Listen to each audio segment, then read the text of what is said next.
एक जमाने का जिक्र है।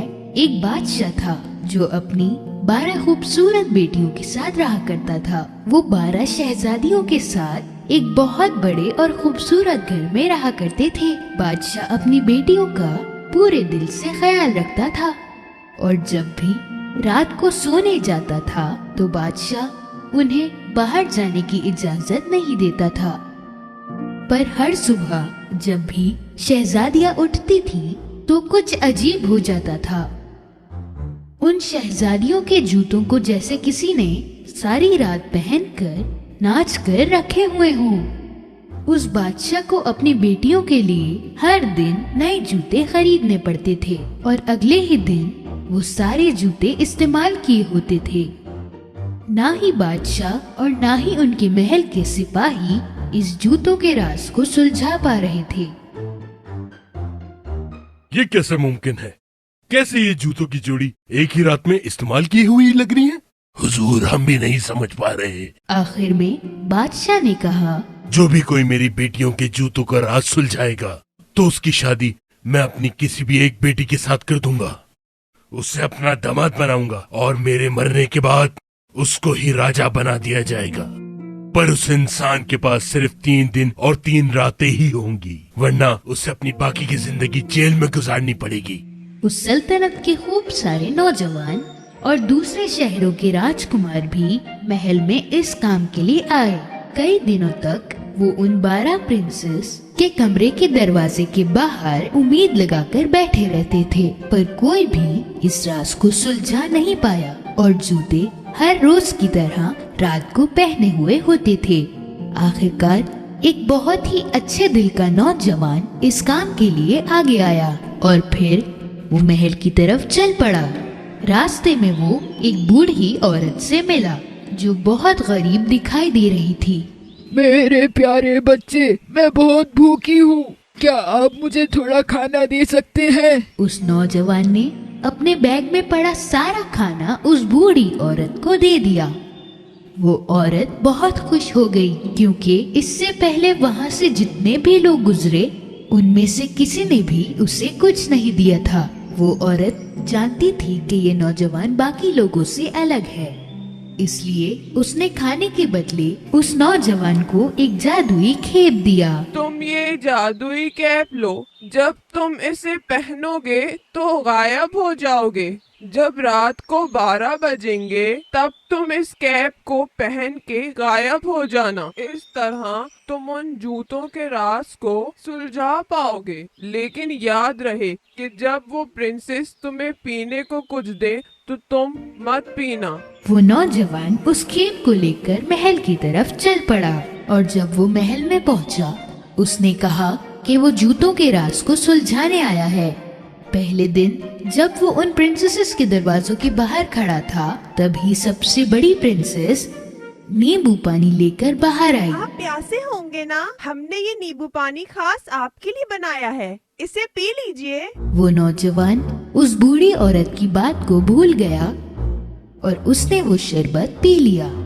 शरबत को पीते ही वो गहरी नींद में चला गया। पूरी रात वो खर्राटे मारते हुए एक कमरे में सो गया जो उन प्रिंसेसेस ने उसके लिए बना के रखा था।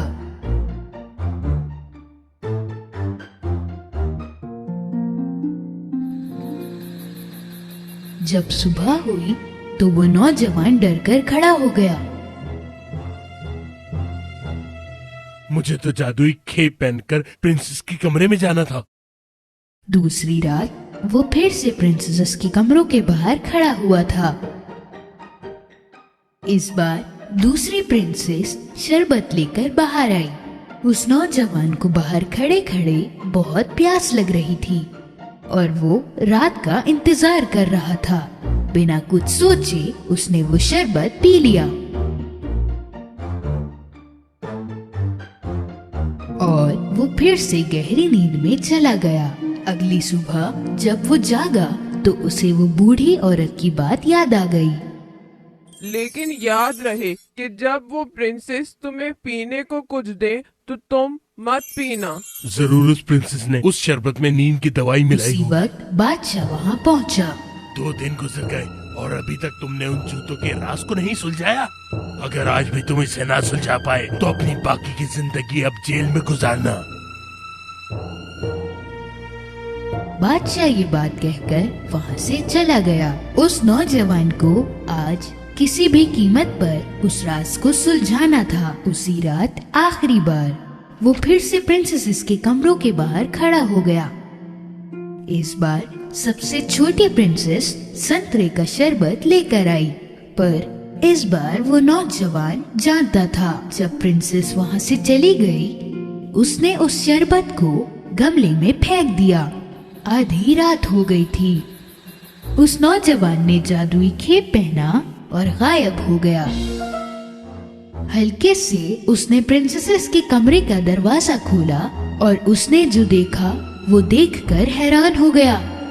सारी प्रिंसेस ने अपने सबसे खूबसूरत कपड़े पहनकर नए शूज भी पहने हुए थे। चलो देखते हैं कि वो नौजवान सो गया कि नहीं। एक प्रिंसेस ने दरवाजा खोलकर बाहर झांका और दूसरी ने दीवार पर अपने कान लगाए। तभी उस नौजवान को ख्याल आया कि उसे खर्राटों की आवाज करनी होगी।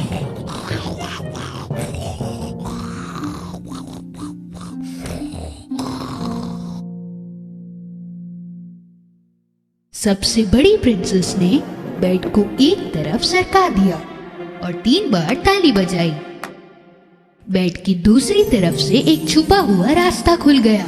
उस नौजवान को अपनी आंखों पर यकीन नहीं हो रहा था। एक एक करके सारी प्रिंसेसेस उस रास्ते से बाहर गईं और नौजवान भी उनके पीछे चला गया। ये छुपा हुआ रास्ता सीढ़ियों की तरफ जा रहा था, जहाँ 100 सीढ़ियाँ नीचे की तरफ जा रही थी। तब उस नौजवान का पैर गलती से एक प्रिंसेस के स्कर्ट पर पड़ गया। ओह, किसी ने मेरी स्कर्ट पर पैर रखा। ओहो पगली, वो तुम ही होगी।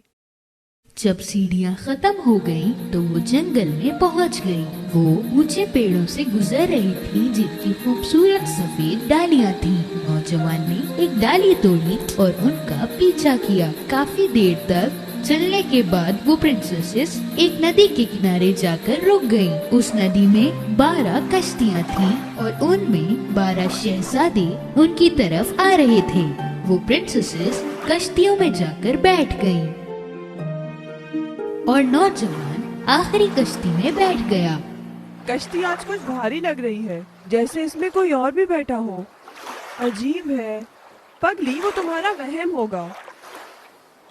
नदी पार करके वो सारे एक बड़े चमकदार महल में पहुँचे और उन्हें अंदर से गानों की आवाजें आ रही थी। जब उस नौजवान ने खिड़की से झांका, उसने देखा काफी लोग अंदर नाच रहे थे। जैसे ही सारी प्रिंसेसेस महल के अंदर गईं, वो नाचने लगी। वो नाचते नाचते थक गईं, पर फिर भी वो नाचती ही रहीं और इसलिए उनके जूते बहुत पुराने लग रहे थे। नौजवान अपनी भूख को बर्दाश्त नहीं कर पा रहा था।